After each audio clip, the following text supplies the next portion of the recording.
రాసినటువంటి కవిత.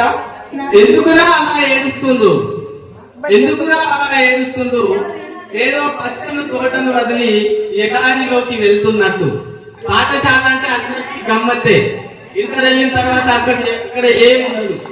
సో గడిచిన కాలం గుర్తొస్తుందనా, ప్రేమానురాగం మతికొస్తుందనా? నాకైతే అలాగే అనిపిస్తుంది. నడి సముద్రంలో నన్ను ఒంటరిగా వదిలి వెళ్తున్నట్టు, మీరు కూసున్న రంగుల బెంచీలేవో మిమ్మల్ని పిలుస్తున్నట్టు, తరగతిలోని ఫ్యానులు తిరగకుండా ఆగిపోయాయి, అవేవో మీపై అలిగిపోయినట్టు. నా తరగతి గది కిటికీల తలుపులన్నీ మూసిపోయాయి, శ్వాసిద్దామంటే ఆక్సిజన్ ను కోల్పోయేటట్టు. అక్షర, అరోక్ష అక్షర, సుజాత స్వప్న, వైష్ణవి నితిక, అంజలి అంకిత, దివ్య ఆర్తి ప్రీతిల గజ్జల సప్పులు సైలెంట్ అయిపోయాయి. అదేదో మనసుకు హత్తుకున్న మ్యూజిక్ మధ్యలో ఆగిపోయినట్టు. ఎందుకురా కన్నీళ్లతో ఒకరినొకరు చూసుకుంటుండ్రు, ఇన్ని రోజులు మా పక్కనే ఉండి ఇప్పుడు దాటి వెళ్తున్నారనా? పోతూ పోతూ ఉంటే కన్నాసార్ సూత్రాలు మీ చుట్టే తిరుగుతున్నాయనా? తెలుగు మేడం తీసిన అక్షర దోషాలు ఇంకా తికమక పెడుతున్నాయనా? లేక గడిచిన కాలం మళ్ళీ మళ్ళీ గుర్తొస్తుందనా? నాకైతే అలాగే అనిపిస్తుంది. మధ్యలో ఏదో చేదారిపోతున్నట్టు. అదేదో సైన్స్ లో చెప్పుకున్నాం కదా, అదేదో ఆక్సిజన్ తో హిమోగ్లోబిన్ ఫ్రెండ్షిప్ చేసి మధ్యలో వదిలేసినట్టు. నా బండి ప్లగ్ను పీకి పక్క నవ్వుకున్న నవ్వులేవో ఆగిపోయినట్టు. గజనీ సినిమాలో హీరోకు మధ్యలో జ్ఞాపక శక్తి వచ్చినట్టు నాకు ఇంకా చాలా గుర్తొస్తున్నాయి. పొద్దున్నే తరగతి గది తలుపులు తీస్తే సాధన కాదు, నాకు ఆర్తే గుర్తొస్తుంది.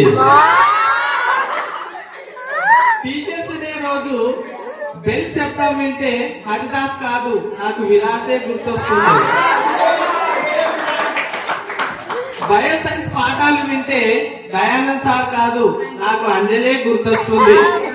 ఇలా మీరు సార్ల అవతారం ఎత్తినట్టు నేను కూడా వేరు అవతారాలు ఎత్తిన.